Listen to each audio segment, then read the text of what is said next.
प्यारे दोस्तों, एक बार फिर आप सभी का हमारी आज की इस वीडियो में आपका स्वागत करते हैं। आज की इस वीडियो में हम दो मछलियां और एक मेढक के बारे में बात करने वाले हैं। जी हाँ दोस्तों, ये कुछ ऐसी बातें हैं जिनमें से आपको बहुत कुछ सीखने को मिलेगा। अगर आपने भी यह कहानी अंत तक सुनी तो आपको भी कुछ ना कुछ नया ज़रूर सीखने को मिलेगा।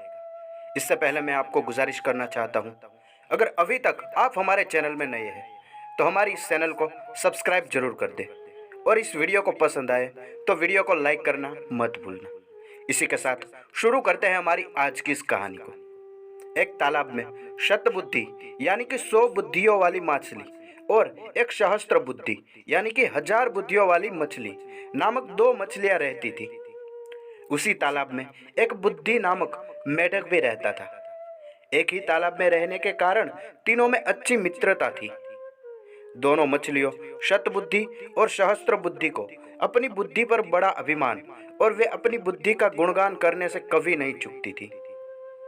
एक बुद्धि सदा चुपचाप उनकी बातें सुनता रहता था। उसे पता था कि शतबुद्धि और सहस्त्र बुद्धि के सामने उसकी एक बुद्धि कुछ नहीं है।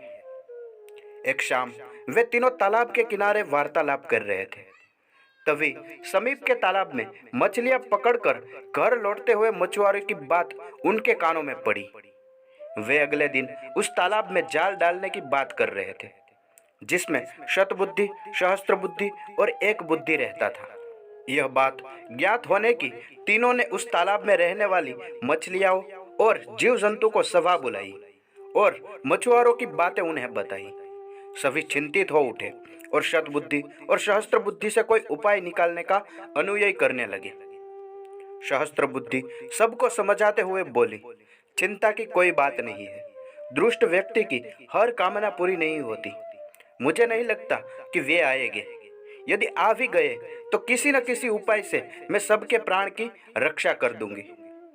शतबुद्धि ने भी सहस्त्र बुद्धि की बात का समर्थन करते हुए कहा, डरना कायरों और बुद्धिविहीनों का काम है। मछुआरों के कथन मात्र से हम अपना वर्षों का गृहस्थान छोड़कर प्रस्थान नहीं कर सकते। मेरी बुद्धि आखिर कब काम आएगी? कल यदि मछुआरे आए तो उनका सामना युक्तिपूर्ण रीत से कर लेंगे। इसलिए डर और चिंता का त्याग कर दे।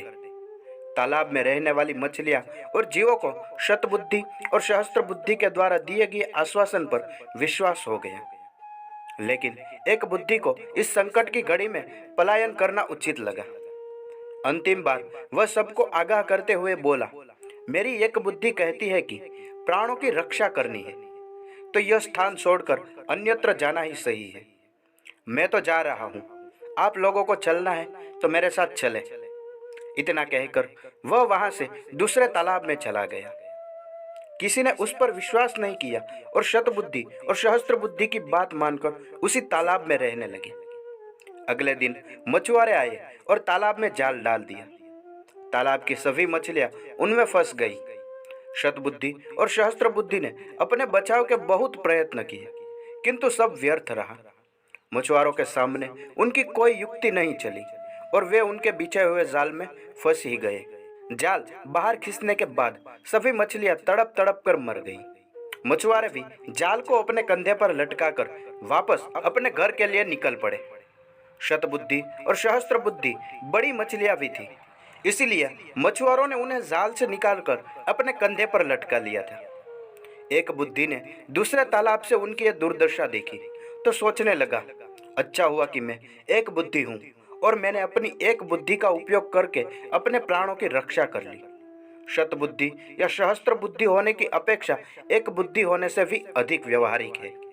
जी हाँ दोस्तों, इसी तरह अपनी बुद्धि का अहंकार कभी नहीं करना चाहिए। जिस व्यक्ति में अपनी बुद्धि का अहंकार उत्पन्न होता है उसका परिणाम भी यह शतबुद्धि या सहस्त्र बुद्धि जैसा ही होता है। एक व्यवहारिक बुद्धि 100 व्यवहारिक बुद्धियों से भी कहीं बेहतर होती है।